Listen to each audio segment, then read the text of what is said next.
Got it. That makes total sense. Do you think that so when you look at the publishers like a Pearson or a Cengage, the traditional publishers who have been print, and then you have some of the, some companies who have come in and have been digital first right from the very beginning. Do you find that the bigger publishers are at somewhat of a disadvantage because they have the legacy print product they've had to support? I wouldn't characterize it as a disadvantage. I think their challenges are just different. I think that Right. the challenges that the more traditional publishers have is really bringing their authors along and speaking to, in most cases, a real diversity of domains with different needs unto their own, and being able to develop supportable, sustainable, competitive digital solutions that really speak to a variety of mindsets and a variety of domain needs. And there's a lot more, perhaps, consensus building that needs to happen at a traditional publisher, where, again, traditionally, they will have a lot of different constituents in play. The challenges for an ed tech company, that has been digital first, might not be the same. They don't have to convince their constituents that being digital has the opportunities that it manifestly holds, but they have to consider the dynamics of the educational marketplace. They have to consider what it is that instructors and students value that might not actually itself be digital out of the box. They have to consider, for instance, content concerns and different perspectives on that. They have to consider the decision-making apparatus that instructors will engage in. So it's just a different set of challenges that are in play. But I think it's an open field as to who's going to be the most effective, because I see a lot of people being effective in very different ways across the entire ecosystem. Right. Measuring effectiveness is going to vary quite a bit. There's no like one standard to say this is effective or this is effective. Effective is all over the board.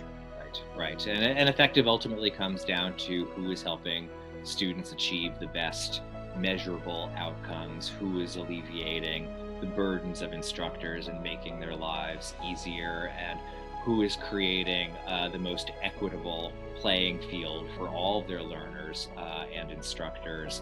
And that's all been thrown into very sharp relief with COVID. And the fact that everybody is in some fashion or to some degree learning online, and making sure that everybody is having an equitable and effective learning experience and teaching experience. The winner of the day is going to be the company or the people who make that the most effective. Got it. So like, what were some of when you look back at your experiences in terms of making products digital, like what were the lessons that you learned, both the positives and the things that if you had to do it all over, you wouldn't have taken that path? Yeah, well, I think it's understanding. So some of the lessons I've learned in moving from print to digital, or just creating a digital product out of whole cloth, is understanding that one size does not fit all, that the capabilities that might be successful in a mathematics context are not the same capabilities necessarily that will be successful or productive or welcome in an English composition context. Yep. So, the mistakes that were made were when I would lose my tether to the real needs of the marketplace. What do these students need? What are their pain points? What are their blockers? And same with the instructors, and asking those fundamental questions, and then simply being able to deliver those answers in a digital context. That's where we had success.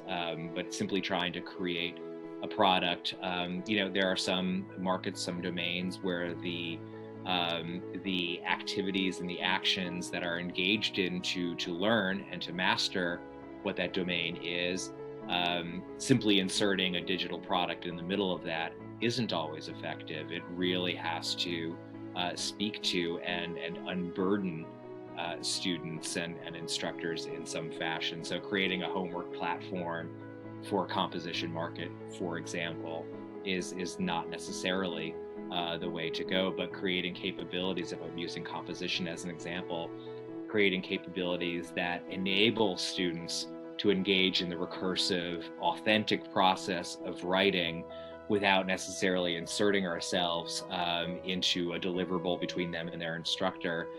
That's a far more productive space. So it's knowing the space that you occupy in the actual learning process that enables you to make good decisions, and never losing a sense of what that particular domain's pain points are.